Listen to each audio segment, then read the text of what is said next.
So that's going to be cool.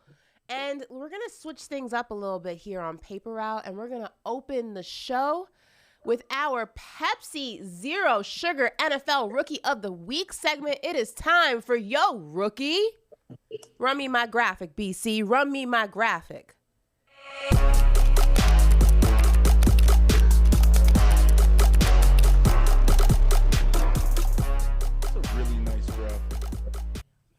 All right, guys. So listen, we got a bunch of nominees for Week 5 of Pepsi Zero Sugar NFL Rookie of the Week. So, B-Flow, we're going to run through these real quick. All right, here we go. So we got, go ahead and throw up the nominees up there for me. Ooh, we got some new faces in the mix. We got some new faces in the mix. All right. See them Bears. Hey. Listen, we're gonna. Time I'm claiming the Bears. Oh wow, Brandon. Let me get through the nominees before you start picking them apart, please. Go ahead. Listen, we got first up. We got Bryce Young, quarterback from the Carolina Panthers, completed 25 of 41 attempts for 247 yards and 3 touchdowns in Week 5. We got Miami running back Devon Achane, Miami Dolphins. 165 scrimmage yards and scored 1 rushing touchdown in the Dolphins' Week 5 win. We have Denver running back Jaleel McLaughlin, recorded 89 scrimmage yards and scored 1 receiving touchdown in Week 5. We got Philadelphia defensive tackle Jalen Carter, recorded 4 tackles, 2 sacks, and 2 tackles for a loss in the Eagles' Week 5 win to remain undefeated, one of the only 2 undefeated teams left in the NFL. And we have a gentleman who's going to be joining us in just a few minutes.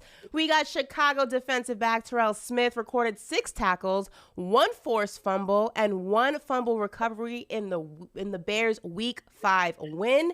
And we also got another guy going to be joining us right after him. We got Indianapolis Colts wide receiver Josh Downs, caught 6 passes for 97 yards in the Colts' Week 5 Ashley. win. What do you want me to call him, Smooth. Smooth? Call him Smooth. Yeah, we got to come up. B-Flow, we got to come up with a nickname for this one, man. This dude right here going to be next level in a minute. I already know. Well, listen, as I mentioned and as Brandon mentioned, we got a Chicago Bear in the building with us. So everybody, welcome to the show. Out of Chi-Town. Well, he's repping Chi-Town now because, you know, that's where he plays. Terell Smith is in the building. Welcome to the show. Big dog. Appreciate it.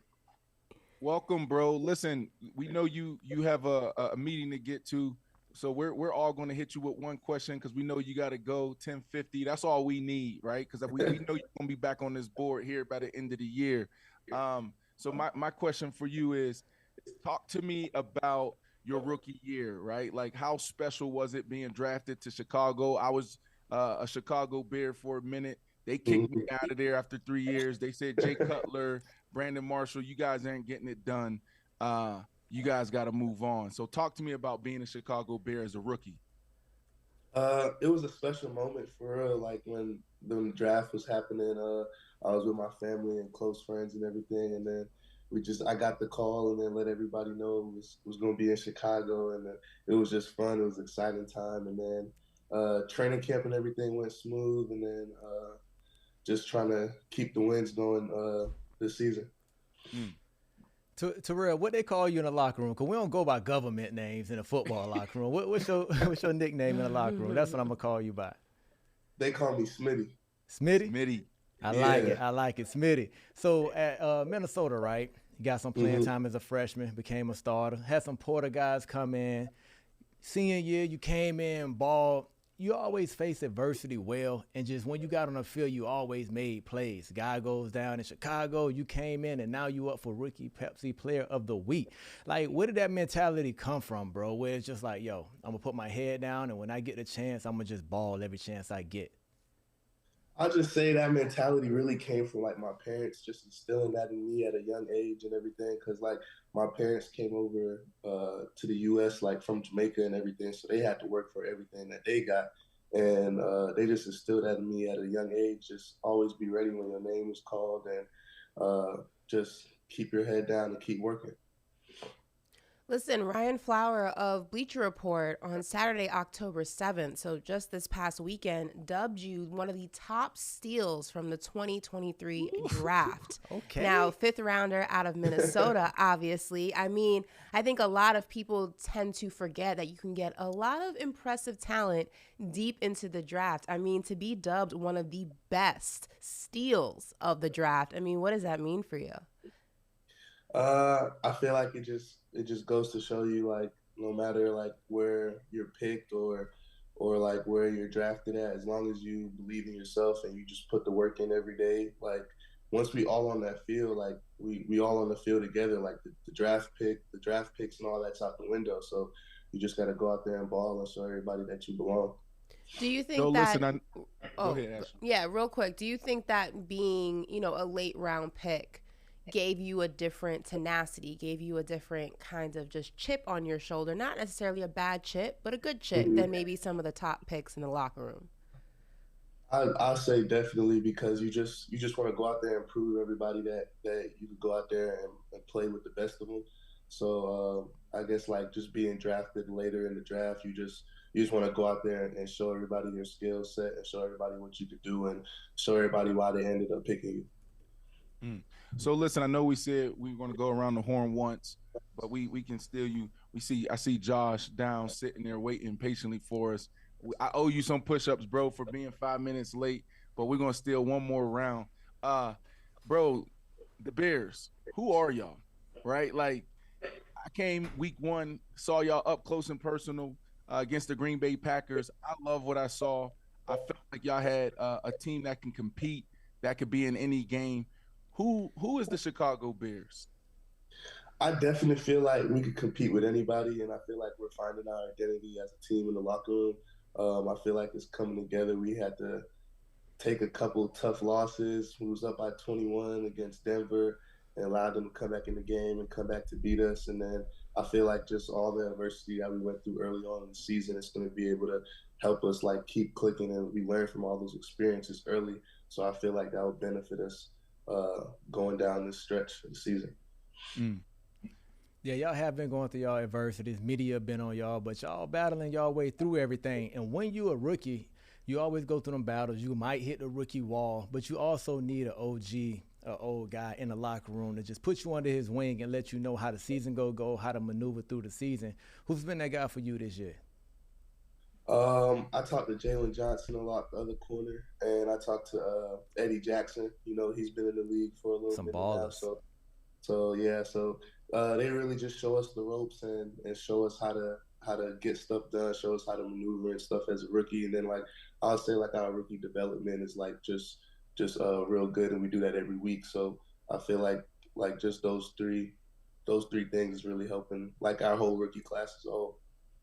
Listen, bro, that was awesome. Before we let you go, I've been doing this with all the rookies and having them fill in this sentence. So real quick, just go ahead and fill in the sentence for me. My rookie year will be blank. Successful. I like that. Short, simple, meaningful, to the point. I appreciate that. Listen, you already succeeded, bro, by making it to the NFL. The hard part is staying. So keep your head up.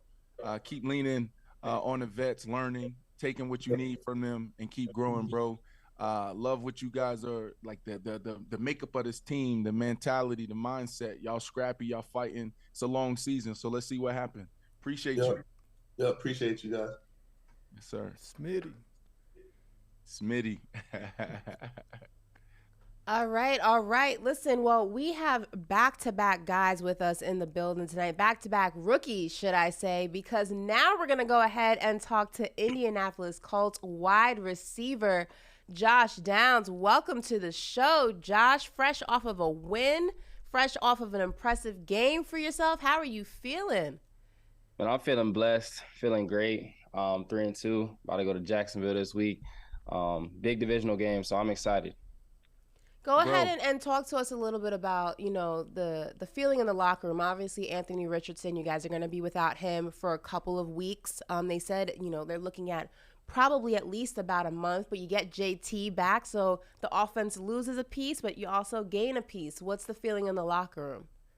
Yeah, of course. I mean, it's sad Anthony went down. Great guy, explosive player, huge talent. But we got Gardner Minshew coming in. He's a vet, a guy who's made a lot of plays, a guy who can come in there and fill it in to the highest of ability. So, I mean, and JT came back, arguably one of the best running backs in the league. So, the locker room is a little sad. AR went down. But at the end of the day, we got to keep going. We got to keep playing. We got some big games going for us. So, we just got to keep going. So, bro, this segment's called Yo Rookie. We get an opportunity to sit down with the best of the best every single week. So thank you for blessing our show. I'm sure you're going to be on a few more times by the end of the season. And hell, there's going to be a long, phenomenal career. So hopefully we get an opportunity to sit down with you in person. Growing up, who did you look up to? Like who was on your wall? What was the receivers that you said, you know what? If I can take a little bit from this guy, a little bit from that guy, I'll be all right. Yeah, so growing up, man, I used to watch you, of course. Come on, I used to see you. But I definitely see you out there.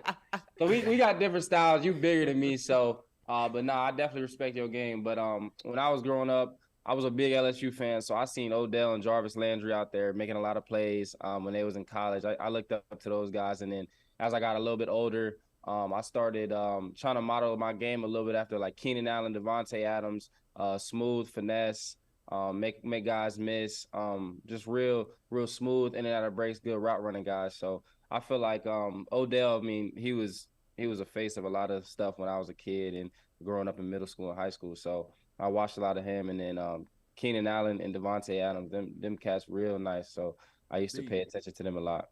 B is so crazy. He's saying Odell growing up. I know Odell's that's crazy. only 30, B. That's crazy. Odell's only 30. They young, man. They young. Y'all old. Y'all are old. Hey, so Josh, I watched a lot of film on you in college, right? Because I went to Virginia Tech. You went to UNC, right? So I used to try to prep the DBs on, hey, look, when we play UNC, do not let this guy get behind you, man. And still to this day, you find a way to get behind defenders every game. Week in, week out. Is it like just because they can't check you, your speed, or is it an art mentally where you just know how to get behind defenders? Like, what's the secret to your finessing on the field? Yeah, so I first just God-given ability. Blessed with it, of course, and then also just studying the game. Grew up when my daddy played in the NFL, my uncle played in the NFL, so I grew up just around the game, in and out. And then, like you said, it's an art. You got to study tape. You gotta work your tail off.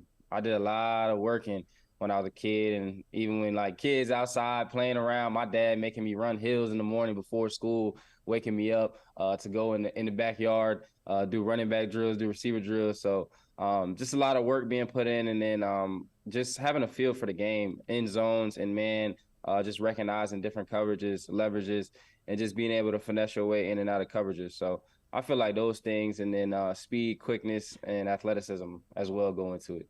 I like hearing that. We're going to have to clip that out, B, because my son need to hear that. His dad had him running hills. He ain't out. That's what I'm doing with my son, bro. So it works. We're in the same boat. It's a process. I'm trying to get basically just he didn't force us, but when we was younger, he had to kind of just keep pushing it. And he was taking us to school. So basically he was like, before you get in this car, we're going to get this work. And it was like, but we had to do it. So I say just stay on them. Eventually they're going to flip that switch themselves. They're gonna realize like, okay, like I'm making plays on the field. I'm ahead of everybody. So let me just keep on this own path on my own. So now I'm asking my pops when he comes in town, like, let me go get some work with you. He don't even have to ask me.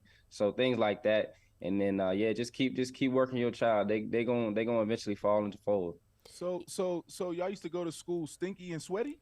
Nah. Oh my God. So he used to make we used to shower before. Like, I'm talking about school at like 8. We getting up at like 6:15, 6:30, workout for like 45. School only like 10 minutes away, so workout for like 45, quick shower, quick breakfast, and then we go into school like getting there like 10 minutes before the bell, 5 minutes before the bell type vibe. Really quickly, I know Ash and B probably jump in here.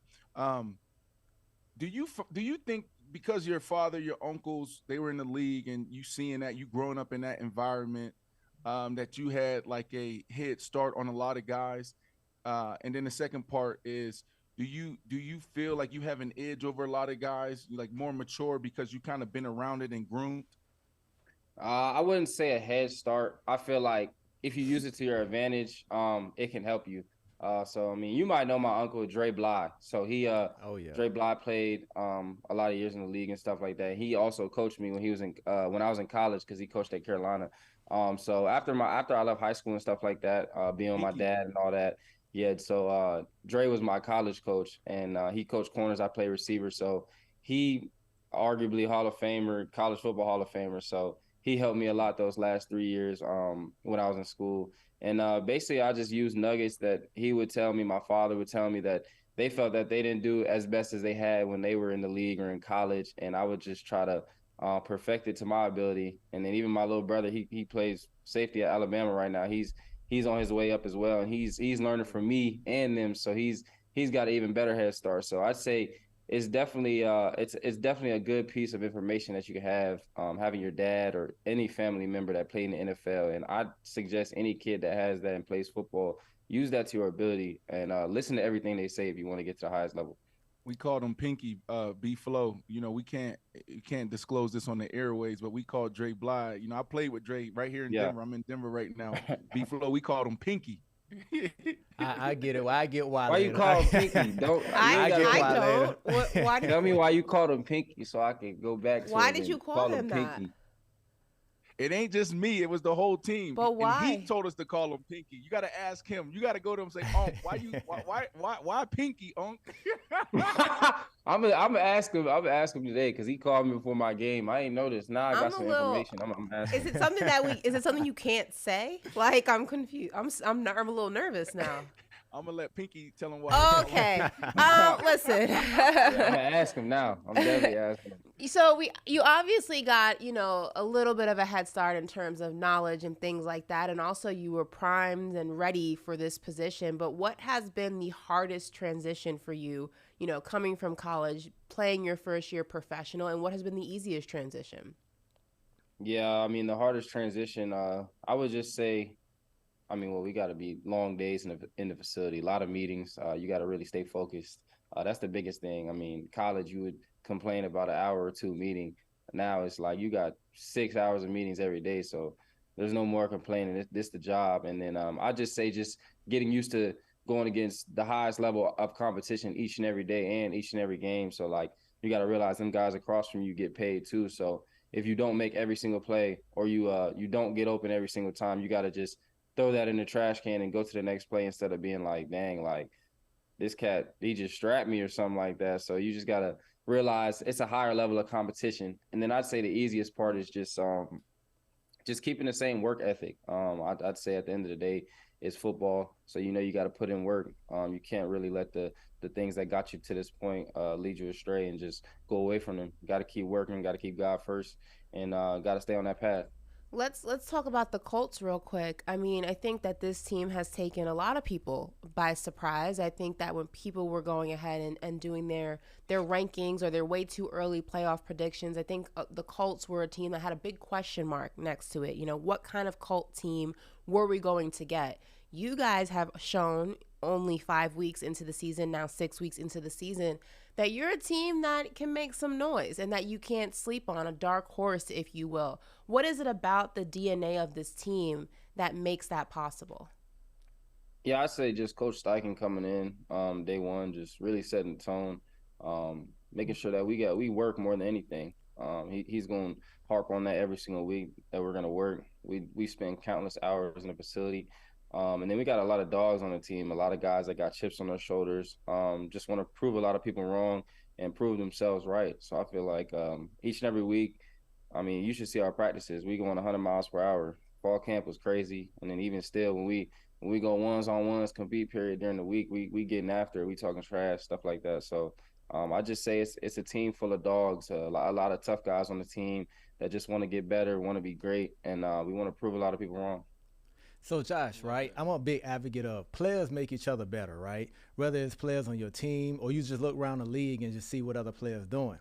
I got a chance to see you work out in South Florida when you was training for the draft. Yeah. And these boys was cold running routes. Him, Tank Dell. And every week we turn on the TV, you see Tank getting behind the defense. You see Josh getting behind the defense. So do y'all kind of keep tabs on each other on who's doing what around the league, just to just broadcast y'all talent to each other for bragging rights.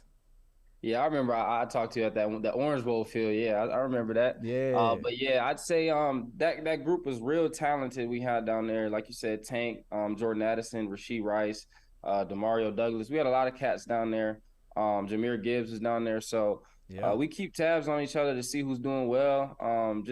We brothers now at the end of the day. So that experience brought us together. And first time I played the Texans, me and Tank, we swapped jerseys. So came up to me, told me he loved me, and we were excited to see what we keep doing because I'm gonna be playing against him for a couple of years. So I'd say just that competition, but that healthy competition when we were down there, it helped us. And seeing the guys that we trained with and even played against in college succeed now, it's huge. And proud of them cats, and we just want to keep going.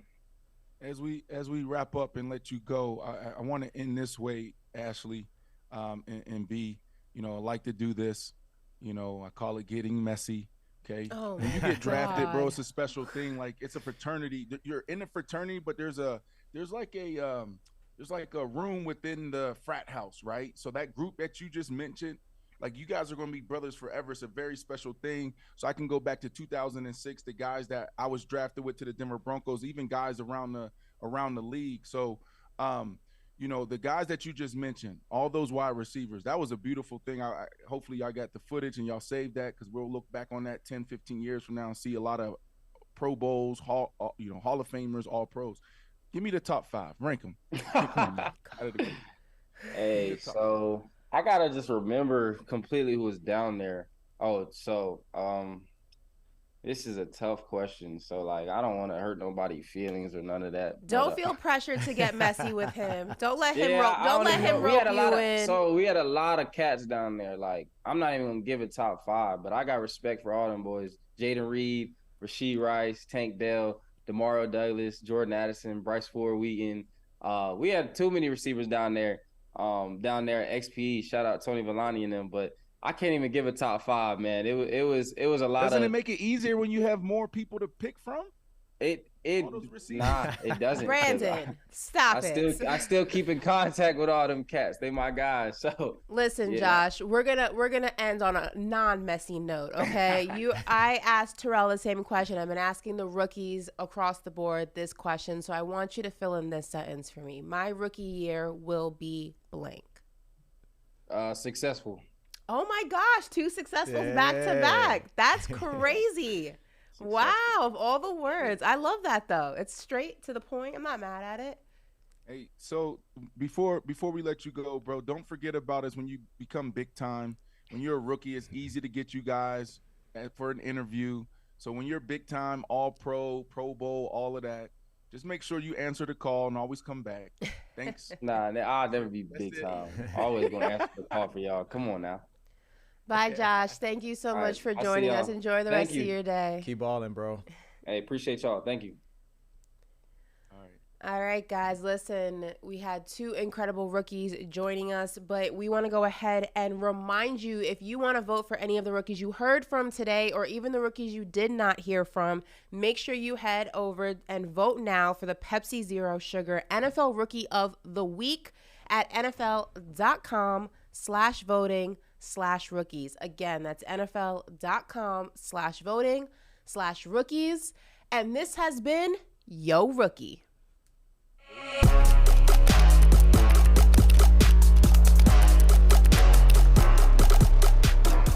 All right. Now we're going to dive into some football. Well, not football. That was football. That was a terrible transition. I'm so sorry. I'm all like, my head's a little congested. Bear with me. We're going to dive into... Fix your mug, too, Ashley. I'm remote, so I'm looking at you from the screen. Falling? Yeah, it's all like... Sorry. There's nothing in it, though, so we're not going to have any issues. Can we fix the balls on the table, too? What's wrong with the balls? They all leaning in. I see. What's wrong with the balls? Hold on, B. We got you. We got you. There we go. We good to go. Good? We good. There we go. Okay. You happy, Brandon? Barking orders from wherever. All right. Listen, We're going to dive into a video that's been trending on social media to date. It has 10 million views and counting. Now, the video has gone viral on social media, and it has people wondering, do different rules apply to different teams and players? Is the NFL actually scripted? And do referees have favorites? Now, the video shows Kansas City Chiefs cornerback L'Jarius Sneed removing his helmet off on the field. So he's taking his helmet off on the field. Now, instead of getting penalized with a 15-yard penalty like the rules entail, Sneed was simply told by the referees to, quote, put the helmet on. Look at this. Conduct penalty. The fourth down is final. Now, a lot of people are wondering why the Kansas City Chiefs were not given a 15-yard penalty. Like I said, the rules entail that if you remove your helmet on, if you take your helmet off while you were on the field, it's an automatic 15-yard penalty. That obviously was not the case for the Kansas City Chiefs. So, B-Flaw, I'll start with you. Or is it making a big thing out of a little thing, or is this a little bit of a side eye? Nah, we definitely making a big deal out of this, right? Like, different refs call the games different ways, right? So if I'm a cornerback, I always go see which ref is calling the game because I know what holes I can get away with, a little pass interference they gonna let me get away with, and some like refs they're not gonna let you touch a receiver. So some referees are more strict than others. Some players gonna have a little bit more leniency than others. Like when you seen Peyton Manning, Tom Brady, all the greats, Patrick Mahomes, if they get hit a half a second late, the flag coming out. But if you see a Kyle Wilson get hit, it's gonna be like, yo, get up, brush it off. Like let's get to it. So every player gonna have a little leniency. Every referee calls the game a little different. So I think we just making it a big deal. But if there's like a universal rule, I think that when it comes to plays, and Brandon, go ahead and chime in here. When it comes to plays, like, roughing the passer, I think that's pretty much universal, although sometimes quarterbacks get the benefit of the doubt of that. Or holding, for example, that's a call that, what's holding for one referee may not be holding for another referee. That I get. But we're talking about taking your helmet off, which is like, at the end of the day, there's no different way that you can see that. Like, taking your helmet off on the field is taking your helmet off on the field. So, Brandon, I mean, do people have a right to kind of be looking at this side-eyed when if this was maybe a different team, there would have been a penalty inflicted? Yeah, absolutely. And you got to understand in these big moments and these big games, right, we're looking for anything. And I think the refs, they kind of get a little hesitant in these moments because for years, remember when we were playing, we used to get on the refs a lot. And when I say we, I mean just that era. We're talking about the fans, the broadcasters. It was like the game was the refs. So now I feel like the NFL over the last couple of years really came down on the refs and said, listen, try your best to call it clean. They try to put them in position.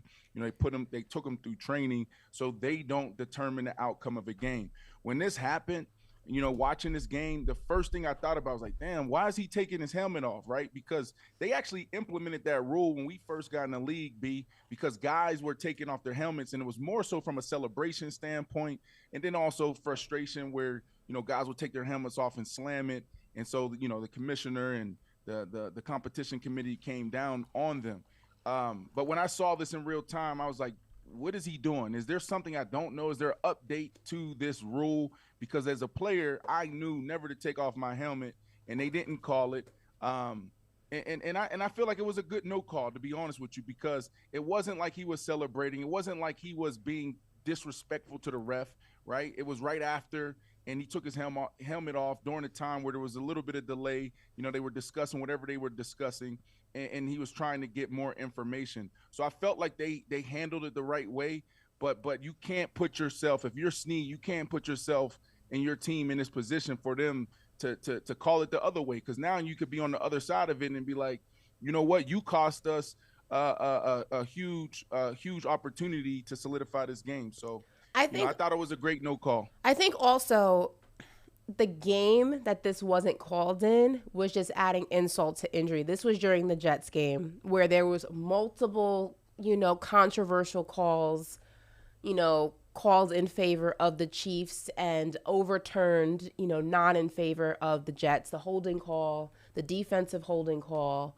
Now you see this video of removing the helmet. No penalty is called.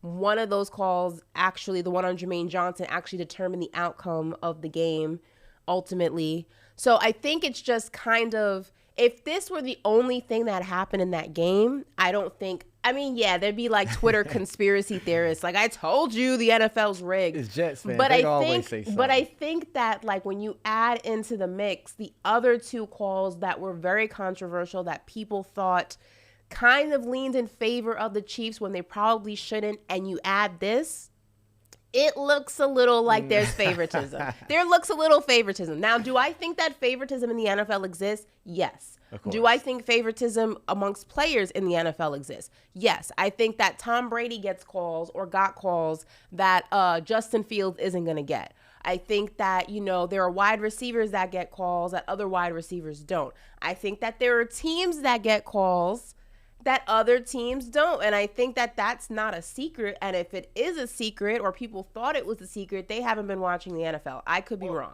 But that's not just the NFL. That's every sport. This is true. That's every sport. LeBron James go get calls. The Lakers gonna get calls. Stephen Curry go get calls. That's just that's what happens. You know, be a great team. Go out there, go ball, and you will get calls. We always talk that as rookies. When you come in, make plays early. And then the refs will learn to love you a little bit more, and then you'll get away with stuff on the field. Like, that's just how it goes. It's an unwritten rule. And also, unless you're the Cowboys, you don't get any calls. Would you say is more so favoritism to players or teams? What would you say? I'll say both, because really, I remember when I played the Patriots and Tom Brady full effect, it was just like the O-line was holding. They wasn't going to call anything. If we sneeze on the receiver and they couldn't get separation, they'll get a penalty call, and they just, I feel like the referees always felt like, yo, this Tom Brady, why he can't complete a pass? Like, something got to be going on, so we going to throw a flag, right? So you kind of get that vibe, and as a team, as a player, you kind of know, like, what teams, what players are going to get certain calls. So you just got to be ready for it when you play them.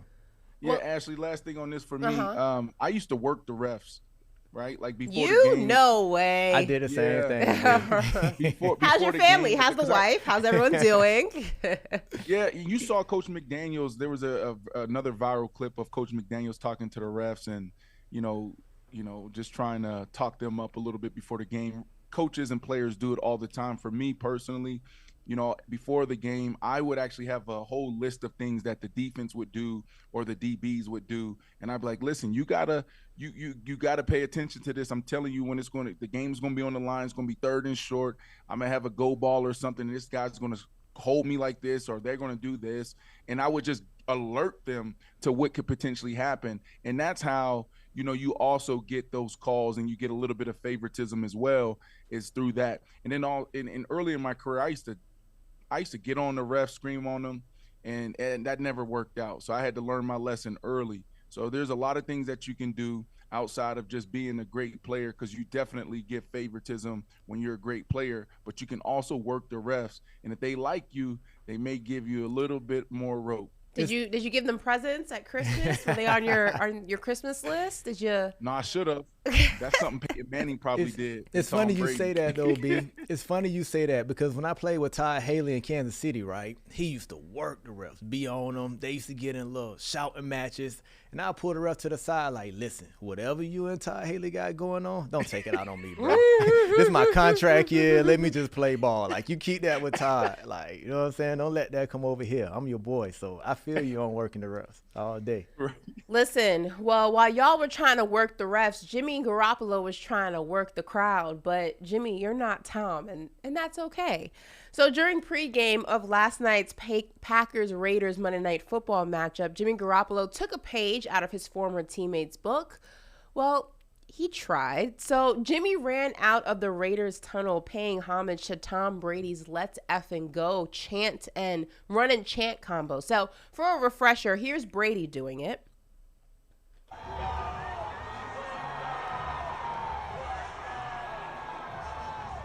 See, that's that, man. The crowd loves it. He's screaming. He's revved up. The crowd's revved up. Let's go. And here's Jimmy doing it. On a show from Jimmy G to Davante Adams, after spending his The run first is a 8 little years awkward. in the league, Davante Adams set to go against his former team here tonight. Garoppolo doing a little Brady here tonight. Yeah, so not the same crowd reaction. I love Jimmy Garoppolo, so I would have been there. Yeah, Jimmy, you go, Jimmy. But yeah, the crowd reaction was not the same. But I think that it also, only kind of works when you're winning. Now they did win last night, but prior to the game, they came in on a 3-game losing streak. So I don't think anybody was like revved up, like let's effing go. And also, it didn't have the same tenacity. It seemed a little like, no, little brother trying to be big brother. How can you do that, Ashley? So for the last 7 months, Ashley and I have been sitting in that studio and we've been discussing a lot of things. And one of the topics that come up all the time is, what would you call it, Ashley? Like, how do you feel about Jimmy Garoppolo? I just don't understand. How do I feel about Jimmy Garoppolo? I think he's handsome, but like that's where it ends. I think I'm like with majority of women, sports fans.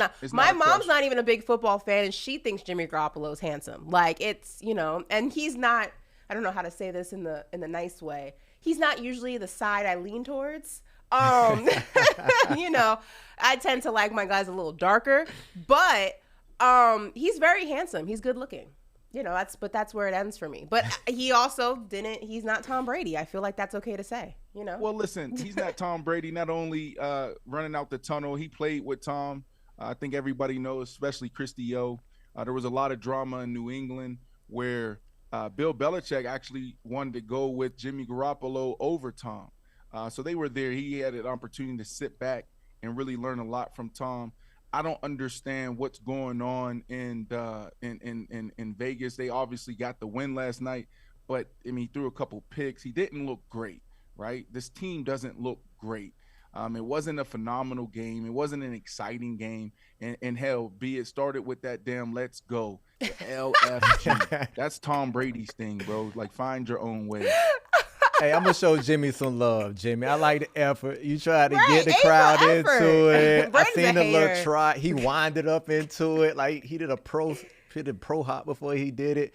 Jimmy, I feel you trying to get your team live, man. And even though we don't agree with how he plays all the time and the throws he makes, he find a way to win. Let me play devil's advocate, though, right? Find a way to win. Let me play devil's advocate, though. You're Davante Adams, right? You're Josh Jacobs. You guys are 1-3. It's not the situation you thought it was going to be. And you're on the sideline, you're getting ready, you're warming up or whatever, and you see Jimmy Garoppolo coming out the tunnel.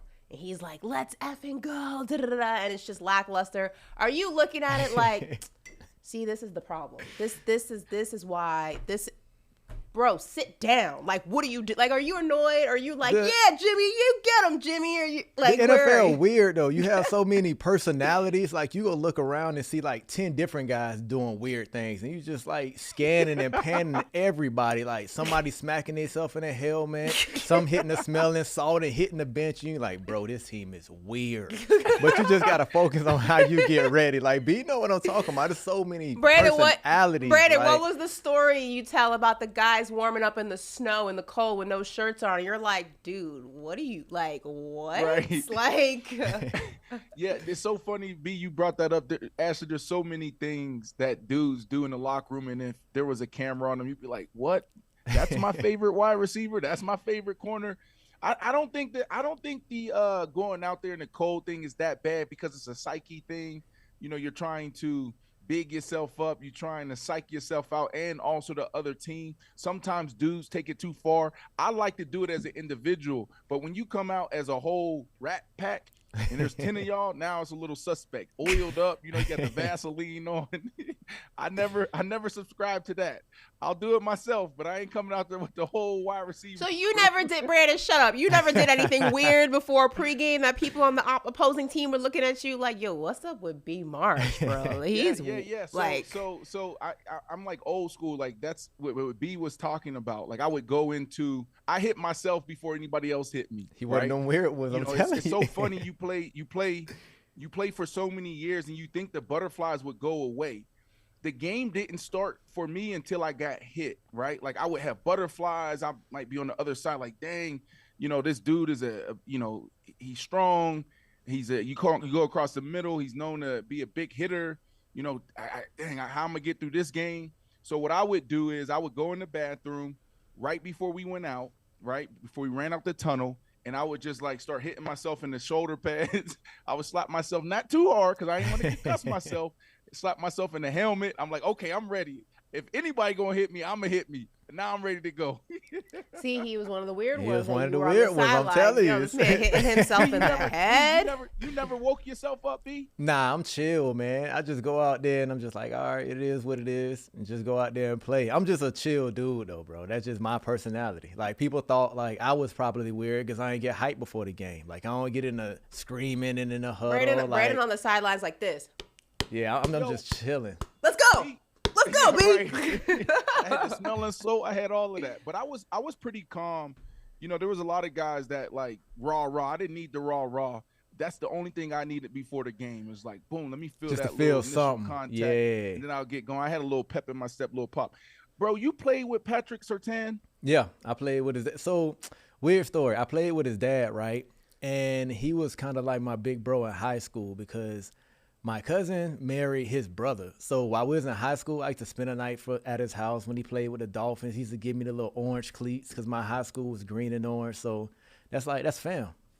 Right. The reason why I asked, because I'm out here in Denver and I was shooting some content with PS2, so his son yesterday. Little bro. And you guys are a lot alike when it comes to the mindset, where it's like super calm, collected, smooth, right? Y'all don't get too high, y'all don't get too low.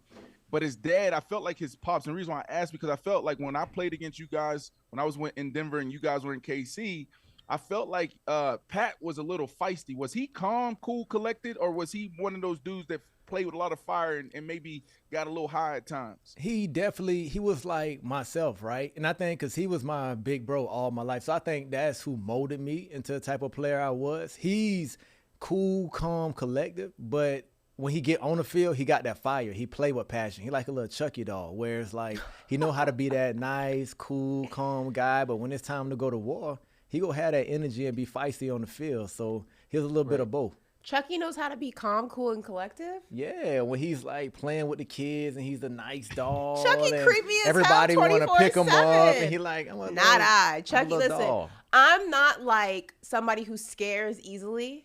I'm not like, there are some people who can't watch like scary movies. Yeah. Like that's never been me. I'm not like scared by stuff like that. There's only been 2 things that ever like completely freaked me. Actually 4. It goes, The Exorcist scared me. The original one. I can't watch those. Was crazy. The Omen scared me. The original one was crazy. Chucky freaked me out. That's my dog. Chucky scared me just because like how he looked, his voice, like it was just not digging it. And The Ring. See, I can't watch The Ring. To this day, I have never seen the full movie. Like when it gets to the scene where she's at the refrigerator and she's like going into the fridge and the TV goes static and the video pops on, I'm like, nope, not doing it. And every single time I try to watch it every like Halloween to see if like I'm more mature and I'm older and I can get past it. Can't do it. Can't do it. I know how you can get past it. How? If the Italian stallion was right there watching it, Jimmy G's not gonna protect me. He don't look like he can fight. Look at those jawbones. Look at that. Italian He's a glass stallion. eater, like Captain Jones would say. He's a glass eater. He'll protect you, Ashley. I don't know if Jimmy G is like a guy that you would date, but like if we ever got into a fight, like not we, but like if we're out and some guy tries me, I don't think he's gonna like be down for the smoke. You know what I mean? I feel like he's gonna be like, I feel like Jimmy G talk him out of it. Yeah, I feel like he's gonna talk him like, guys, come on, like let's not do this. All right, this is not like I want a guy who's gonna like, what's up? You want like, you know what I'm saying? That's not him. You know? All right, well, we got to find out then.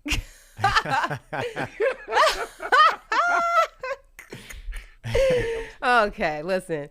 Moving right along here, we got around the league. We got an injury report from around the league. So we're going to go ahead and dive into some of the unfortunate injuries that have, transpired within week 5. We're going to start with the New York Jets.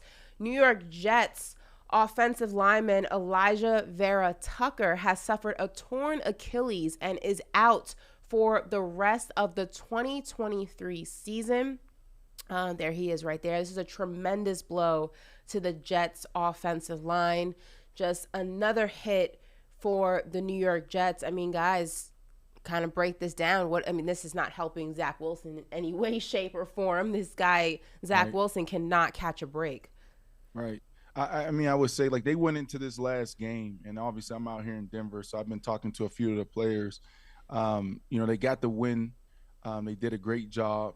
They played for Nathaniel Hackett, but they went into this game already with backup tackles, right? And so now you lose him, and you got this young quarterback. It's definitely a huge blow.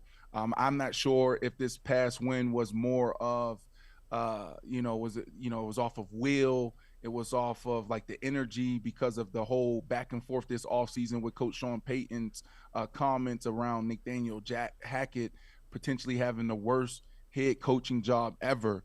So this is a huge blow because, you need those guys up front to get it done. The thing that this team is leaning on is the run game. Look at Breece Hall. So Breece Hall being able to go out there, I think he had 190 yards, something crazy. I'm not sure. I know he had a 72-yard run, and we saw him in week 1. And so that's what they're relying on while Zach Wilson, B-Flow, is growing, and he is getting better. So if you can't protect the quarterback, if you can't run the ball, then it's going to be tough sledding for everyone involved. Yeah, say what you want about the Jets, but this team got an identity. With Salah as the head man, they play great defense. They can run the ball, like you said. They're just going to, like you mentioned, they're going to have to run the ball a little bit more and get Wilson on the edges, roll them out, let them boot out because they're not going to be able to protect. Like you said, they was already hurting on the offensive line. This is a huge blow for them right now. But they go fight. One thing they go do is fight. They might not be one of those teams that's going to win 10 games, but they will fight for 10 games, and they're going to be in 10 games. They might lose them by a field goal or so, but I think this team has an identity where they going to show up week after week after week, and because of their head coach, they're going to give you everything they got. Right.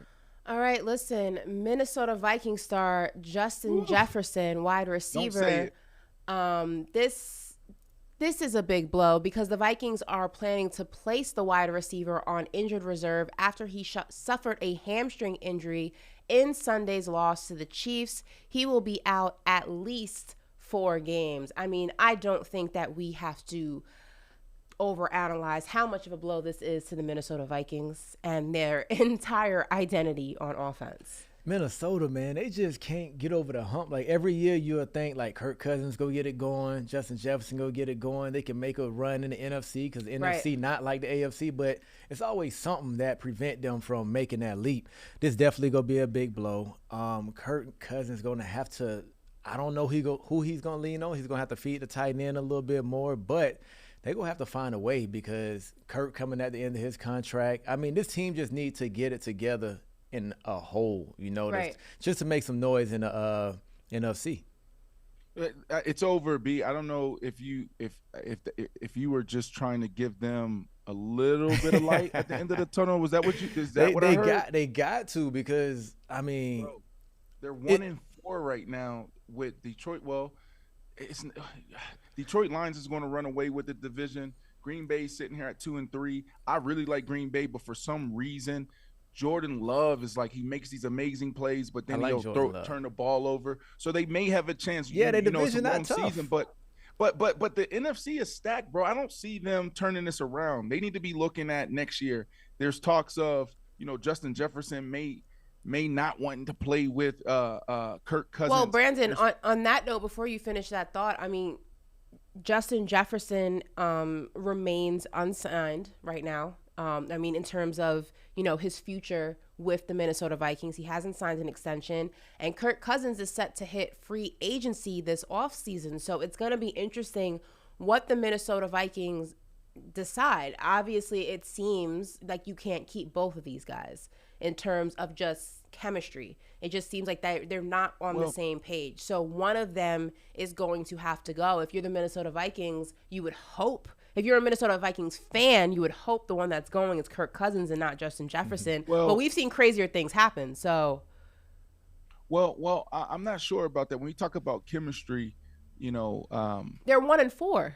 Yeah, but as far as them two together, they're lethal, right? Justin Jefferson is They're the 1-4. best wide receiver. Justin Jefferson's the best wide receiver in the NFL. Kirk Cousins, there's a lot of talk around Kirk Cousins, but Kirk Cousins is a really solid. good quarterback, right? Yeah. Like I always ask this question when we discuss the quarterbacks outside of Joe Burrow, really good, or Patrick Mahomes, or even a Josh Allen. It's like, all right, what's the alternative, right? So, okay, you don't want Kirk Cousins. What is the alternative?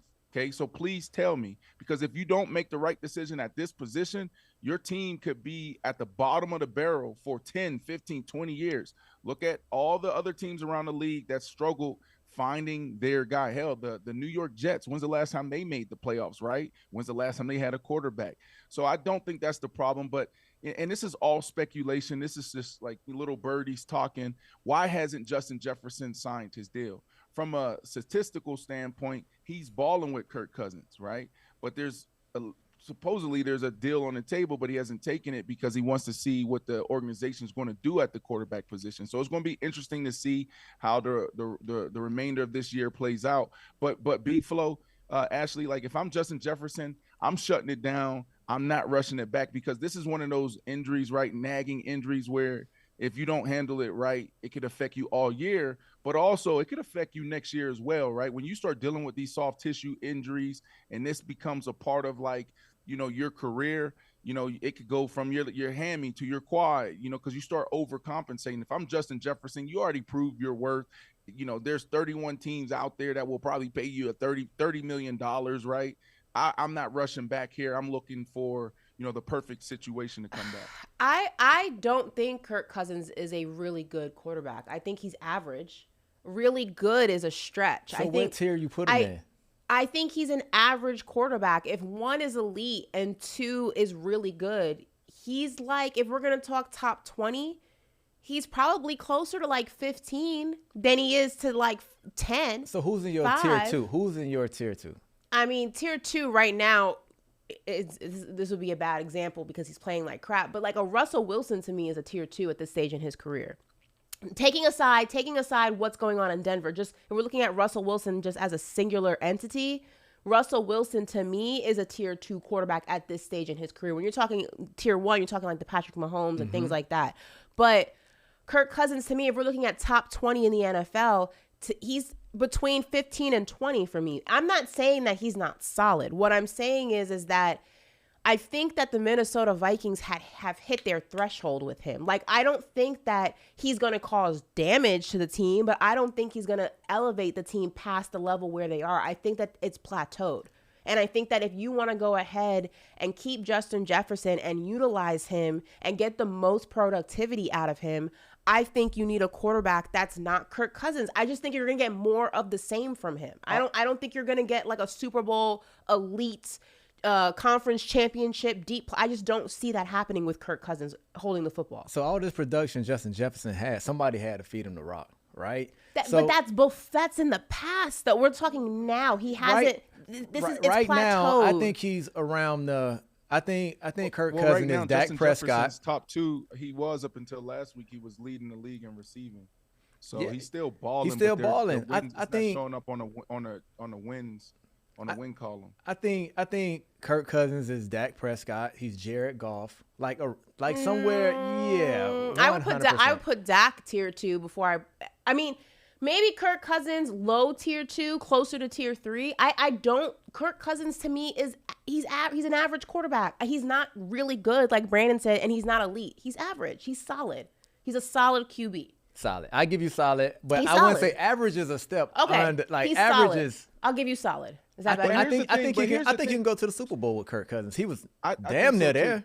I mean, you could go to Super Bowl with Kirk Cousins now, currently? Yes. If Jared Goff went to the Super Bowl, like Kirk Cousins can go to the Super Bowl. Every year is different, but if you look at last year, offensively, they were balling, right? Kirk Cousins was Kirk Cousins, and he can distract you a little bit because there's some times where it's like, man, we expected you to overcome that, whether it was a breakdown in protection or a situational moment in the game. But when you look at last year, defensively, they were like one of the worst defenses ever. They were giving up so many points, so many yards. So like last year, if the defense actually did their job, right, if they were just half decent, it would have been a different story for them. And this year, there's so many problems, so many challenges that they have. You can't just put it on just one person. I think Kirk Cousins is one of those guys, absolutely can get you to the Super Bowl, but he needs the pieces around him for sure. And they just haven't been able to put together a defense that's going to give him more opportunities, a defense that's going to stand up. Last year was terrible, and this year is even worse. Y'all see a different Kirk Cousins than I. Maybe Kirk Cousins a few years ago could have taken you to the Super Bowl. He's Kirk Cousins now, with all of the quarterback situations across the league, listen. He's probably sitting anywhere from he's probably sitting, I don't know, 10 to 15. I agree. I have him 15 to 20. I say 12 through 15. So he's 10, top 10, close 10 to 15 means he's in the top 10. That's crazy. Yeah, I wouldn't say 10. I'd say 12 to 15, but nothing lower than that. Okay, I had him 15 to 20, so we're just off by we're off a little bit, but I think he's towards the bottom of top 20, which means he's solid. He's not elite. He's not very good. He's solid. Middle of the pack. Middle of the pack. Dakish. Listen, whoa. We're not talking. Dak Prescott, I'll take. Well, I can't say that. Yeah, Dak Prescott at 10 right now, heading into the year. Aaron Rodgers went down. He was sitting at 9. Trevor Lawrence at 8. Deshaun Watson, Justin Herbert. You have Lamar Jackson, Jalen Hurts. You have Josh Allen, Joe Burrow, and you have Patrick Mahomes. Baker Mayfield's playing extremely well right now, so you have to put him on a list. Tua Tagovailoa, and then you have Kirk Cousins. Oh, you have your quarterback out in Detroit. He's playing extremely well, so you got to put him on a list. Yeah, Ashley, I think he's probably going to fall anywhere from 12 to 15. And there's moments where it's like there's moments where you can say, yeah, look, he's 15 to 20, but then there's also moments where it's like, yo, this dude looks like a top 5 quarterback. I because I had 17 quarterbacks throwing me the ball, and maybe my taste in quarterback is distorted and terrible because I had way too many of them, right? But I would rock with Kirk Cousins. I would be happy. I would rather have him than Kyle Orton. I mean, the quarterbacks I had. Chad Henne, what? Ashley, you know the quarterbacks I had to deal with. I'm not saying that he's not better than the quarterbacks you had to deal with, but we weren't putting you in the conversation. But listen, we have another injury around the league. Dolphins running back Devon Achane is likely to miss multiple weeks with the knee injury he suffered in Sunday's win over the Giants.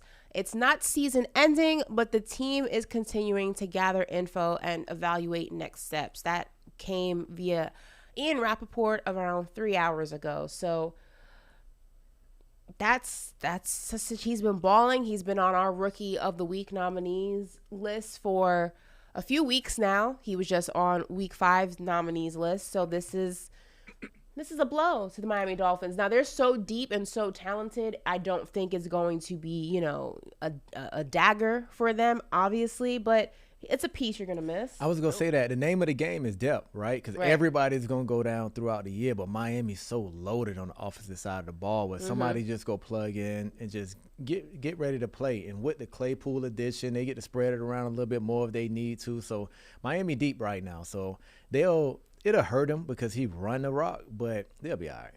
Right. Yeah. I mean, it says he's going to be down potentially multiple weeks. So it is a big deal because you never know what's going to happen throughout the next few games. You don't know what's going to happen with the other guys. He's explosive. They weren't expecting a lot from him coming into camp, and then he just continued to pop like day after day after day. And then starting this year, you can see it, right? Like, who do you want to go to? You're going to go with the hot hand. He continues to deliver.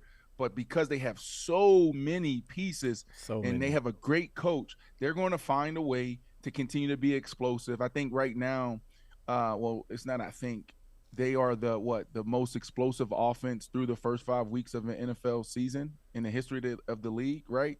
And that's because they have Waddle. Like, Waddle hasn't even gotten into his rhythm yet, right? Like, he dealt with a concussion, and he's been back for a game or so, but he hasn't even hit mid-season form. Robbie Anderson is out there. and they don't even target him. But this dude is explosive. They just traded for Chase Claypool, so it's probably going to look a little different. It may not always be on the ground, but they can gas you in so many ways. So the Miami Dolphins are going to be fine. But my question for the Miami Dolphins are y'all really like that? You know, like the reason why I put that hat there in the studios because for the first few weeks I was like, yo, they're the best team in the league, and it's not even close, right? Now it's the San Francisco. Well, it was always the San Francisco 49ers. I had to correct myself in retrospect. But, like, are they really the real deal? Of course. Like, last year before Tua got hurt, they was doing the same thing. Like, they wasn't missing a beat. Like, they was going out and handling business every week, and they just picking up where they left off from. When Tua came back, he was trying to get in it. He didn't want to get hit. It was a lot going on when he came back from injury. But originally starting out when they went 5-0. What's that? Did the Bills game scare you a little bit?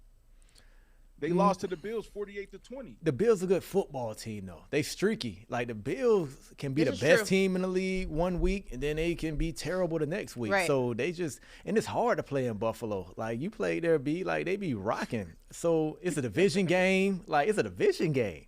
So anything can happen in those, but that don't worry me at all about the Dolphins.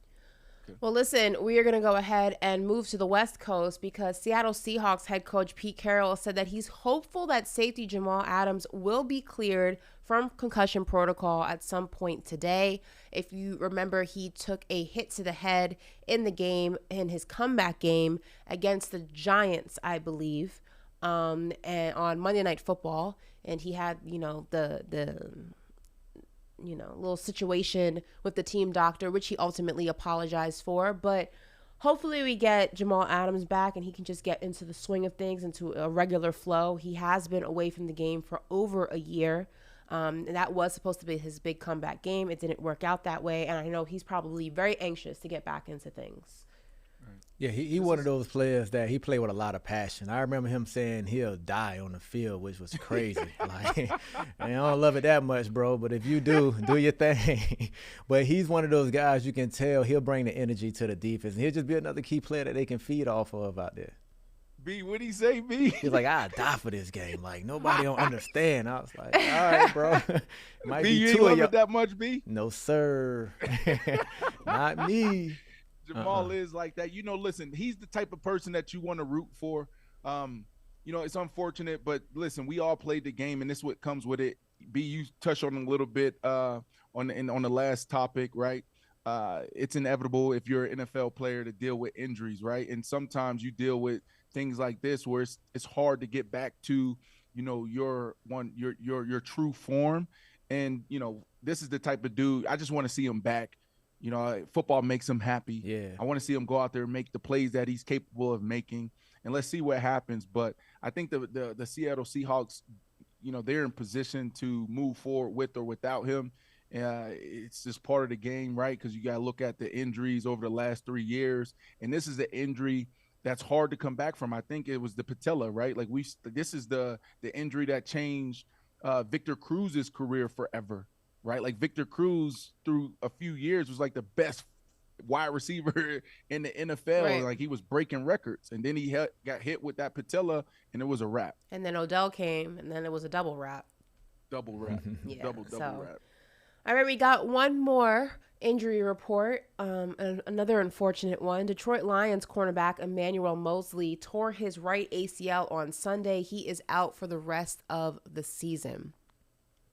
I feel like these injuries are just piling up. I mean, I know it's football and it comes to the territory, but we're barely into week 6, and I feel like we are seeing just season-ending injuries at just an all-time rate this year. Yeah, he just came back off an injury, right? He played well in San Francisco, and the thing that no one thinks about is mentally, how a player deals with these things. He just got over there to Detroit, wanted to make a name for himself, go out there and play. So to be sidelined again for a whole year, this is a young guy who loves to play, loves the ball out. So I just hope he mentally is okay with just dealing with the rehab another year. But he's young. He'll come back stronger than ever, and he should be fine and be an asset to this defense for years to come. Brandon, I know what you're going to say. It's the turf. It's the turf. It's the turf.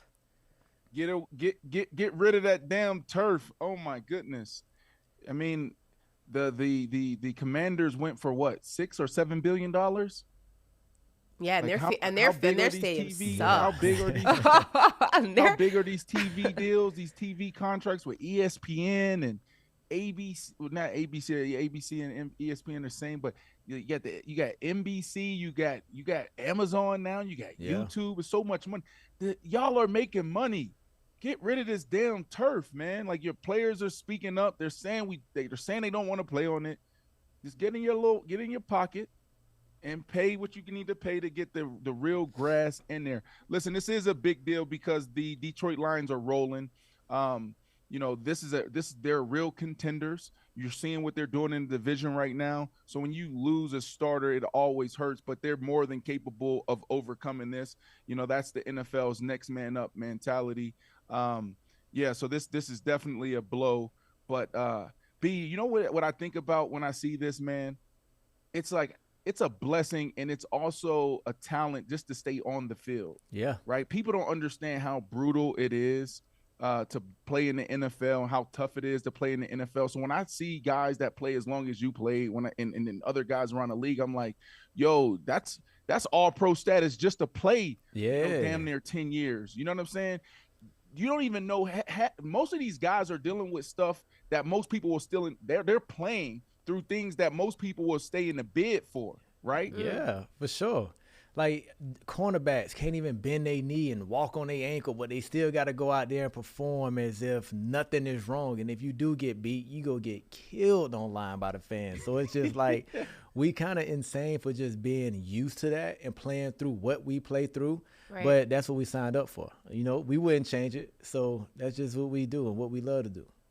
Listen, we want to go ahead and thank everyone who's listening on Sirius XM Faction Talk 103. You guys think that, the Commanders gave a discount for the sale of the team because of how suck their stadium is? I mean, it's falling apart. They should have knocked off a couple M's. You know what I mean? Because you put that into the rebuild. I mean, a lady put out a picture of her seats and they were wrapped with duct tape because the cushion was falling out of the seat, like the little yellow part. Yes, it's on social media. She said they were club seats at that, and they were wrapped with duct tape, like not even red duct tape, the regular gray duct tape. Like, it was crazy. It's crazy when you playing in the games, you don't realize how terrible the stadium is because we never get to see it. Yes. Like the concessions, the seats. We only know if the locker rooms are nice. If the locker room's nice, we think the whole stadium is what it is. But the playing field is pretty bad there at the Commanders in Washington also. So, B, I can give you one. What's that? The Oakland Raiders. Oh, Oakland was terrible. It was terrible. You didn't even want to sit down to change your clothes in there. That's nasty. It was insane. Like, my pops used to say the stadium leaking when you walking through and everything. Yeah.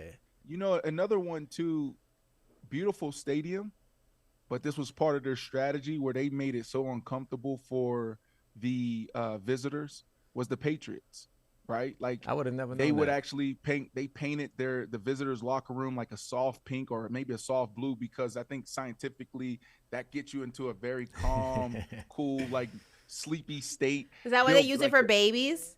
It was like a high school locker room. Do you remember that, B? I played only one time my rookie year. I don't remember. It was my first game of the season, so I wouldn't have paid attention to the wall. I had Randy Moss to worry about. But it's smart. No, I know we're talking about the Commanders right now. Yeah. But it's so smart because when you go to some of these newer venues, even the Cowboys visitors locker room, it's amazing. Yeah. It's too nice. It make you want to play good, right? Like, why would you invest in your visitors locker room like that, or any amenities that the visiting team, gotta embrace? So because Jerry always got to show off his wealth. That's why. Freaking helicopter and all that. Damn it. But really quickly to hit on this Commanders thing, what's interesting is, what did they just play? Was it was Thursday Night Football. They had Magic on, and Magic was talking about the plans as far as like what they want to do moving forward with the fans, the stadium. And they're actually thinking about, or I guess petitioning to potentially take the stadium and the team back to DC, right? Because the stadium's like, in Virginia somewhere? So that's going to be interesting. I think that would be a cool experience if they can actually build their new stadium in DC. We shall see. Maybe it'll help. I can't even talk crap because the Cowboys, whatever. I was going to make a joke, but I'm not going to do that to myself. Moving on. Listen, you're supposed to put your homies on, all right? Rich Paul was featured on 60 Minutes over the weekend, and the piece followed Paul as he traveled back home to Cleveland while also highlighting his place in the business of sports. His childhood friend and business partner, LeBron James, spoke on the critics and the dismissal of Rich Paul's success as simply being a byproduct of their close relationship. He said, quote, "It's disappointing to hear that." Hey, listen, you're supposed to put your homies on, Brandon. I mean, right. I feel like, and I hate when people do this. I hate where this is not necessarily nepotism because they're not related. But I feel like people try to discredit the leg up or the opportunity that people may have gotten from whoever that may have been in a position to give it to them.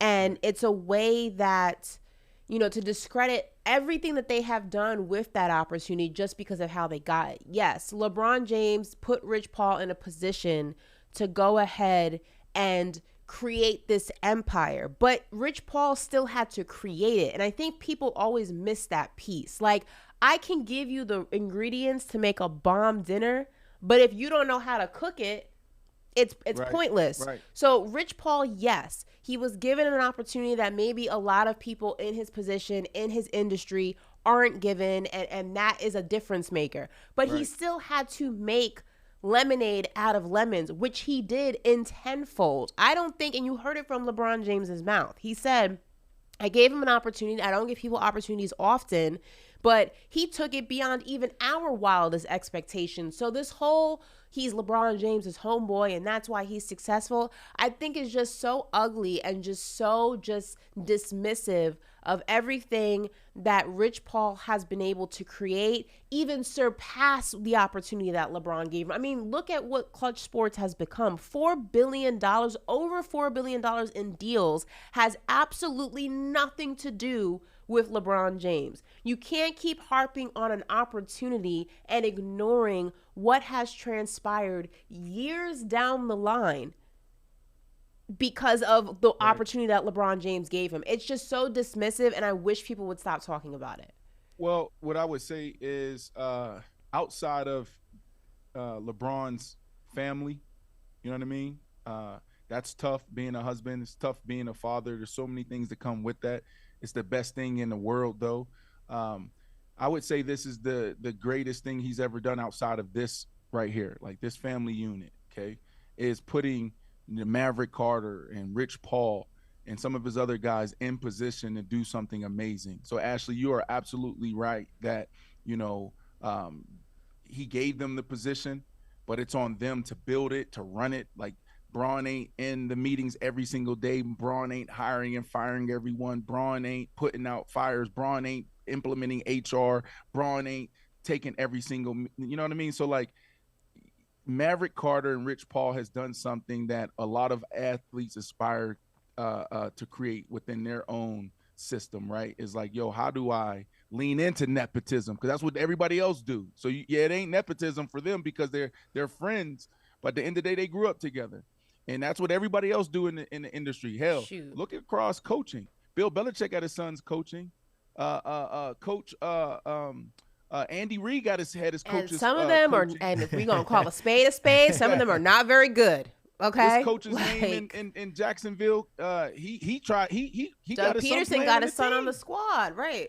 Right. So this is what happens in the world, and it's okay if they know what they're doing. But I will say this. Let's not get it twisted, though, right?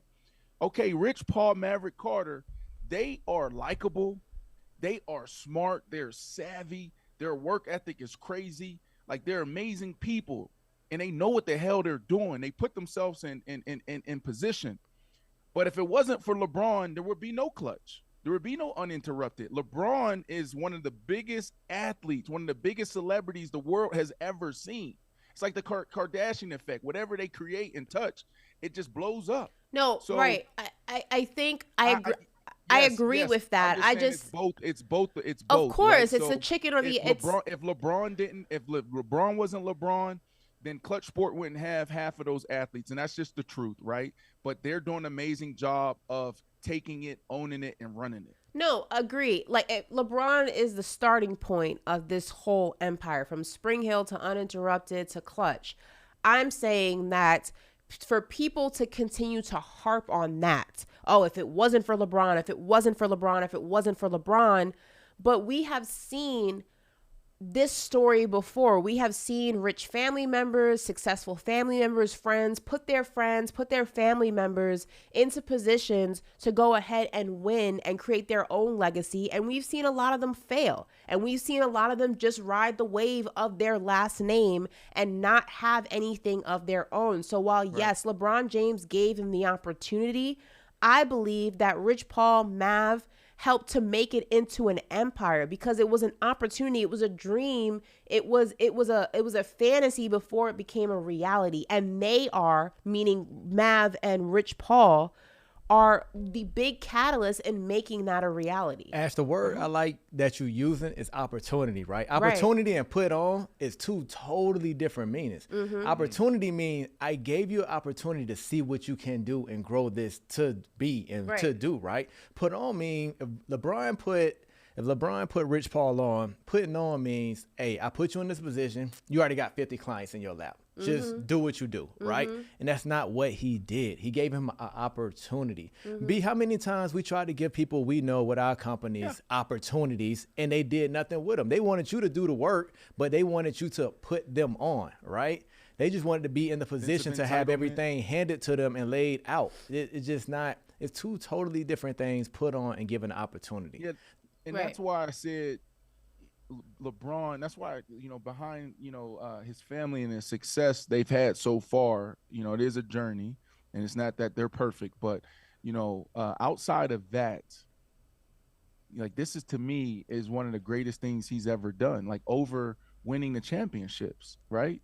Like, we're talking about breaking generational curses. We're talking about creating, family infrastructures that's going to truly support our kids. This is true legacy, right? And to do that with the people that was in the mud with you, that was in the trenches with you, it's a beautiful thing. Like, man, I just take my hat off to LeBron, and I take my hat off to Maverick Carter and Rich Paul for taking the opportunity. And I love how you said that, B, just taking this opportunity and taking it to a whole nother level. It's like the perfect storm, man. Like, LeBron to be on this pedestal since he was a baby, and then just to walk the straight and narrow, like the way he did, to come into in the league when he was 19 and produce right away. Okay, and then put his guys in position. Like, they just took advantage of every single opportunity, and I think they're just now getting started, to be honest with you. They're like, who knows what's going to happen 5-10 years from now. We just talked about Michael Jordan last year. Last week? Michael Jordan becoming the first billionaire athlete. Ashley, I think we discussed $3 billion. That. $3 billion. What is LeBron going to do? Yeah, listen, if you're not putting your people on, then you're not doing it right. So hats off to LeBron, Mav, Rich Paul, the whole crew over there. We're going to go ahead and move on. Listen, have you guys ever thought about competing for the Olympics? Brandon? Nah, it's just football for me, and they don't have football as of yet. Okay. So. Well, listen, we got some news, because we're bringing on some new games for the 2028 Olympics in LA. Now, yesterday, the International Olympic Committee voted on whether to add flag football, among other sports, to the roster for the 2028 Olympic Games in Los Angeles. Now, that story broke at 1:40 p.m. and at 3 o'clock p.m., The Guardian reported that flag football, baseball, lacrosse, softball, cricket, and squash will be added to the 2028 Olympics. Now, it looks like Tyreek Hill is already thinking of the gold, because he took to Twitter to send out a PSA to his NFL peers, because he's trying to recruit them. He said, calling all my NFL guys, let's bring this one home. Brandon, B-Flow, y'all gonna suit up, play some flag football for Team USA? Ash, I couldn't even imagine running full speed no more. B, when the last time you ran full speed? Like, what? What would make me run full speed? Like, there's no way. B, I'll let you have it. You be trying to race and work out here. Like, Brandon, you want to do this? 2028 Olympics, flag football? Well, listen, when you first laid it up for us, I'm like, I'm kind of hot that they didn't call me. But then when B answered the way he answered, like, I'm like, damn, why would I even want to? It hasn't happened yet. It's 2028. We got to do Paris first. It's going to be even worse then. I just lost. And listen, I lost to one of my coaches, female coaches. Hey, listen, Sha'Carri can beat me. It's not a male or female thing, but come on, I'm a ex-professional athlete. I'm not too old. I work out, still take care of myself. But we was out there a couple weeks ago, and we just ran like a 40, and she smoked me. And I was digging. And I'm like, damn. That's what I'm saying. It's over. It's over. It's over.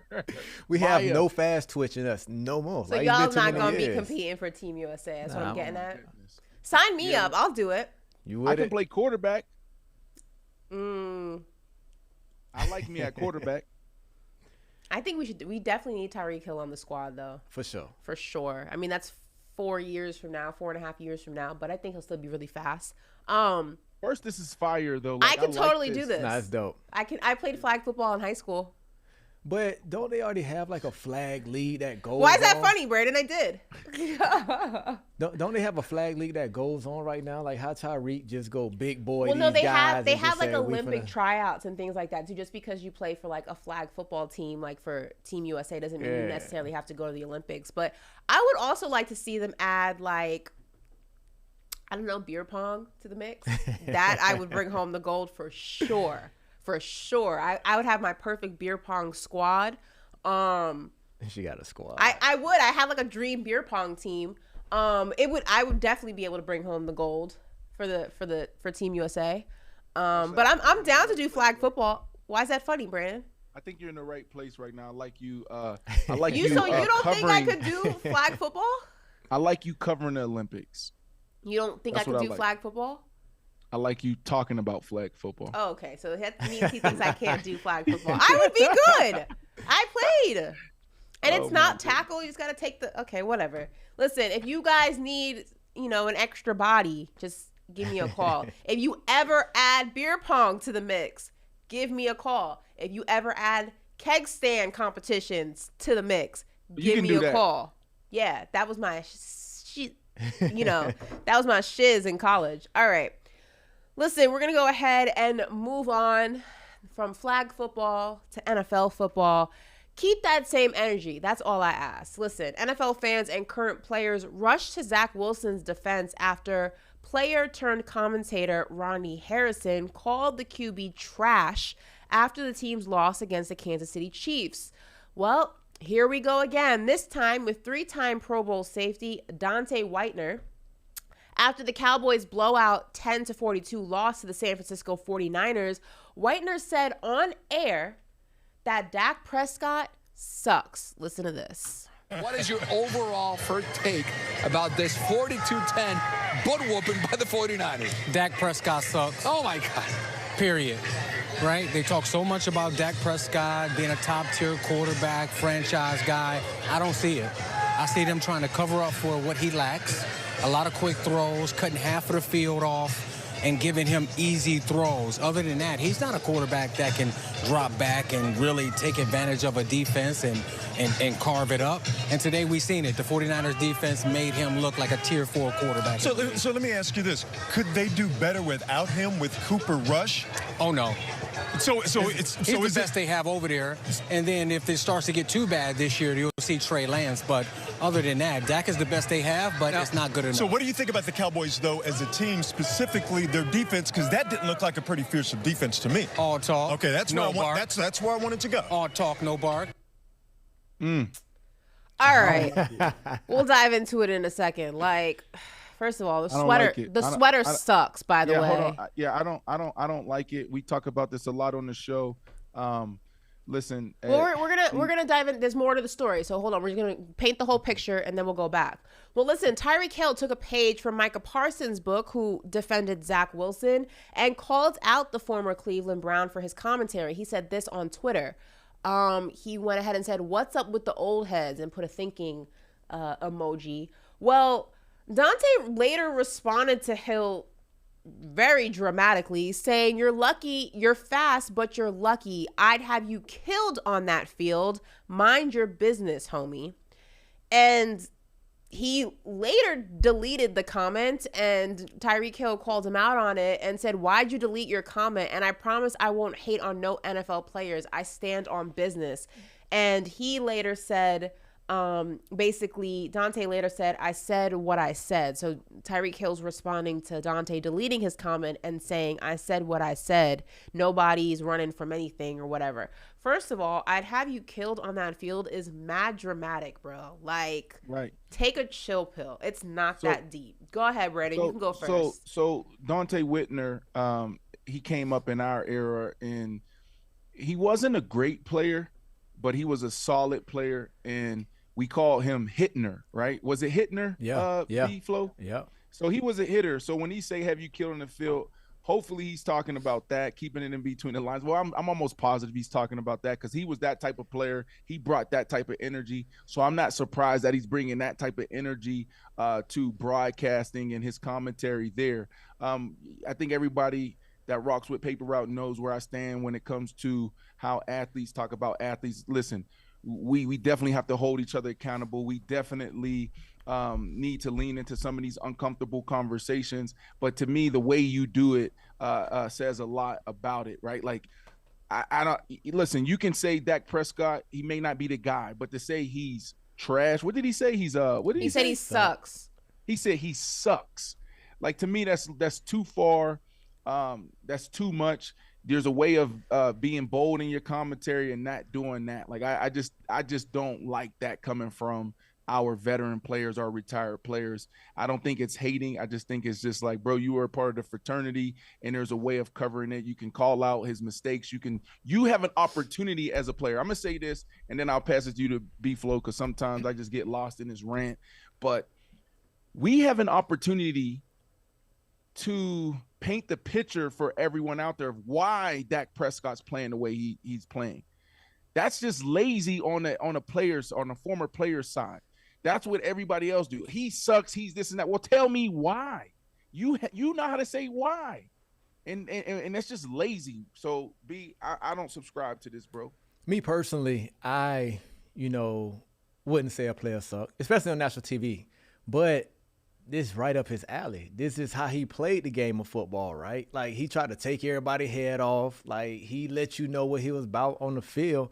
So when it came from him, I didn't look at it as like it was coming from a Troy Aikman or somebody, right? Like, this is how Dante Whitner played. He always talked trash. He always wanted to knock everybody out on the field. So I think his commentating is just a piece of the passion he played with on the field. Even with the thing with Tyreek, when he was saying, "I have you killed on the field," he literally tried to kill people, it looked like, from the safety spot when they came across the middle. And he gonna let you know after the game, and he'll let you know before the next game, this is what I'm gonna do.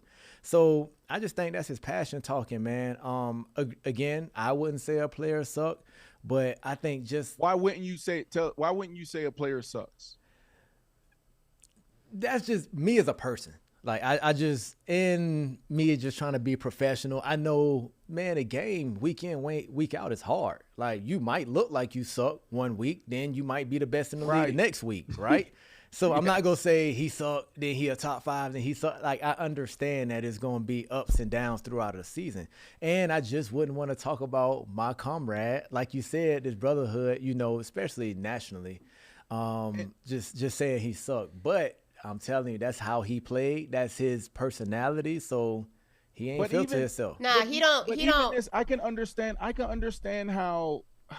I understand the commentary around Dak Prescott. I understand the commentary around our players, right? Like, we're getting paid a lot of money, and people are super passionate about their players, their teams, every single week, right? The Dallas Cowboys want to win the Super Bowl, but when I'm just looking at the numbers.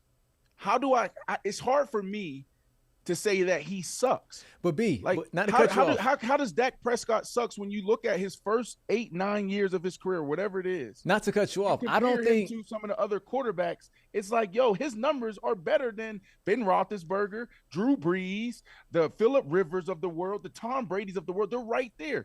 The only thing that he hasn't done is get over the hump. And now this whole thing around turning over the ball, protecting the ball, that's been a 1.5 year thing. That hasn't been a career thing. Now, if he continues on this trajectory, right, because he just threw 3 picks, if he continues on that this year, now you have a problem. Now we can talk about it.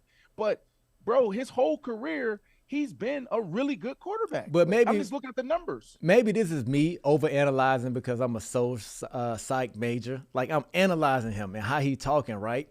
He was talking from a San Francisco 49er player perspective. You know how you on the field like, oh, he trash, he suck. I feel like he was literally feeling like, yo, I'm a 49er for life. I'm riding with my boys on the sideline. He was talking like he was a player still, where it's like he sucks. I guarantee you he really don't want the 49ers to see the Cowboys after that in the playoffs, knowing how good his defense can be. And if Dak is playing, they running the ball well and he in his groove, like I guarantee you he wouldn't feel Dak suck. But I kind of just, for me, overanalyzing the situation, he was talking more as a player. So I'm not. You're not feeling that, Ash? I'm not. Quick, Ash, hold on, really quick. Let me just say this really quick, and I'll let you take it from there. But if I would say that Dak Prescott's going to have a better career than Whitner, and he played 11 years. You know, he had a solid career, but Dak Prescott, more Pro Bowls, right? More success, more individual accolades. Like, I would say that if we're gonna say anybody sucks, and I know Whitner, like I see him all the time. He's an entrepreneur, so we run in some of the same circles. But like, man, that's why you don't say, you know, another player sucks, because when you want to compare, let's compare you to Dak Prescott, like career to career. Go ahead, Ash. I'm not giving him that because he's a former player. I'm not, because we sat here and had this conversation about Rodney Harrison calling Zach Wilson trash. And I feel like the goalpost is constantly moving when it comes to the Dallas Cowboys, when it comes to Dak Prescott. Dak's entire career, people have been calling him out of his name. And we don't got to run names down the list of who's been doing it, who hasn't been doing it. Those who know. And it seems that the whole up in arms and the whole, you know, oh, players should be treated with respect, that goalpost is constantly moved when it comes to certain players, specifically Dak Prescott. And my issue is that it doesn't matter if you're a former player. You want people to go ahead and respect players. That's across the board. My issue always is that if you're going to stand on the foundation of something and you're going to stand on players should be respected and not called out of their names, that's across the board. It doesn't matter if it's a quarterback you like. It doesn't matter if it's a wide receiver that plays for your former team. It doesn't matter if it's a safety that plays for your team. The rule is the rule. The standard is the standard. My issue is this constant moving goalpost when it comes to the Dallas Cowboys. It's the way that they're covered. It's the way that they're talked about. It's the way that they're disrespected. I didn't see half the people who were up in arms about Zach Wilson being called trash on Sunday Night Football by Rodney Harrison. I didn't see half those people come to Dak Prescott's defense. That's somebody who, yes, is a former player, but is now an analyst, is now on a show that has NBC Sports on his mic flag. I don't care if you're reporting from NBC San Francisco, NBC underwater, NBC in a cave. You are now an analyst. And for you to go on air and say that a player sucks because he had a bad game, a player, like Brandon said, has already had a drastically better career than you, sir, is unprofessional. And the only reason that people are not up in arms about it is because it's the Dallas Cowboys and it's Dak Prescott. I'm tired of the moving goalposts. If you're going to stand on something, stand on it, but stop moving the goalposts when it's convenient for you. It pisses me off because the same people who are laughing and keying about, yeah, Dak does suck, the Cowboys do suck, I hate the Cowboys, are the same people that boo-hooing and crying and putting their capes on for Zach Wilson. Why does he get different treatment and Dak doesn't? I'm tired of it. It's whack. I'm over it. I hate it. I think it's corny. So listen, that's kind of where I am. You know, I can go on a rant for an hour, 2 hours on this topic. I just feel like there's a responsibility that we have as athletes when we're covering athletes, and it's also just like it's like a heart, like what you said, be like your heart, like it's a real thing. Like, bro, we didn't have bad games, we didn't have bad seasons, we didn't get injured before, right? And it's just like when we go out there and it's just lazy, and it's like this guy sucked, that guy sucked. Well, damn, like, you know, well, if you come out and you tell me, well, hey, I'm okay with that, like people said that I sucked and that's what it is, then so be it. But I just feel like we have an amazing opportunity as athletes to really give more to the game, give more to commentary. But I want to correct myself, though. I said that Dak had a better career. It's debatable. It's debatable. Listen, B, I'm looking at hitting. If we're not just talking about, we're not just talking about on the field, though. Overall, Dak has had a better career. And again, it's not even about that. And it's not even about the Cowboys. I know people will say, oh, you're a Cowboys fan, so of course you feel like that. I feel like that across the board, across sports. Don't call Westbrook Westbrick. It's not funny. Don't call Anthony Davis Mr. Glass. It's not funny. Don't call Zach Wilson trash. It's not funny. Don't say Dak Prescott sucks. It's not funny. Like, everything he said after that was fair, was a fair criticism. It's something you can't argue with. If you're a football fan, what he said after that was legit, but it gets wiped away when you go ahead and you start calling people out of their names. And I hate that that's where we are in media, that you can't give constructive criticism within the realms of the game without hitting below the belt. Because if a player comes out his face, because we've seen this with Kevin Durant, when the minute a player takes the narrative back into their own hands and starts firing off on social media or their podcast, now they're sensitive. Now they're crying. Now it's, they're hitting below the belt. It's not that deep. It wasn't that deep. Why? Because now they're giving you a taste of your own medicine. All I'm simply saying is, like, what's good for the goose gotta be good for the gander. And if you don't want none, don't start none. And now if Dak Prescott came out and started firing off on him, which he won't do, or he came back and said, well, your career sucked, or this sucked, or that sucked, he'd be the bad guy, right? That's what I'm saying. Like, it's whack, and I'm over it. It's out of bounds. Interesting time in media, but Dak can't do that. That's what I was trying to say. Dak can't do that because Whitner had a really good career. AB Flow, I'm looking at this boy had almost 1,000 tackles. He was like that. And assists combined. He was like that. He wasn't a quarterback. B, why you ain't correct me, B? I mean, bro, I was just letting you go on your rant. So you would say that he had a better career than Dak thus far? I don't compare careers, right? Let's just say that. That's just me. I don't compare careers. Everybody in different situations. Like, I'm even killed over here. Like, yo, everybody do their thing. Whatever. That's how he felt. That's how he felt. Hey, but B, I'm disappointed in you, B. What you mean? You did not correct me. I'm talking about. I knew he was a good player. I just thought maybe he didn't get into the Pro Bowl that year, or maybe them tackles didn't add up like I thought they did. I'm like, you're a numbers guy, bro. You know more than me, I guess. Us saying that Dak has had a better career doesn't mean that he had a bad career, though. But the it's thing just is, saying that his career thus far has been better. That's not a knock to his career. I guarantee you this, though. Even if Dante Whitner only made one Pro Bowl and he didn't have as many tackles, he still would have the same analysis because that's just the type of person well, his and analysis player sucked, he is. just like his sweater. So that's just the type of player he is and the passion he talked with. Like, I've been in a meeting room with guys that be like, man, this receiver sucked. And it's like, bro, that's he just went different. You're in the locker room. He just went for 300. What you mean he sucked? It's different. You are held to a different standard when you have this mic in front of your face. You think it's the profession? He's not being professional. I get that. I get that. Yo, even if he was on a podcast. I get that. Even if he was on a podcast with former players and he said, yo, this one sucked.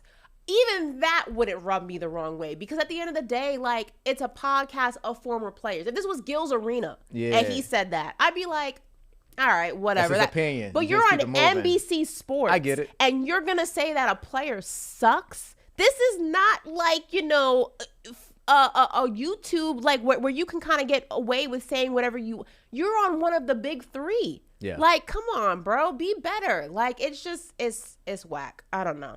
It's corny.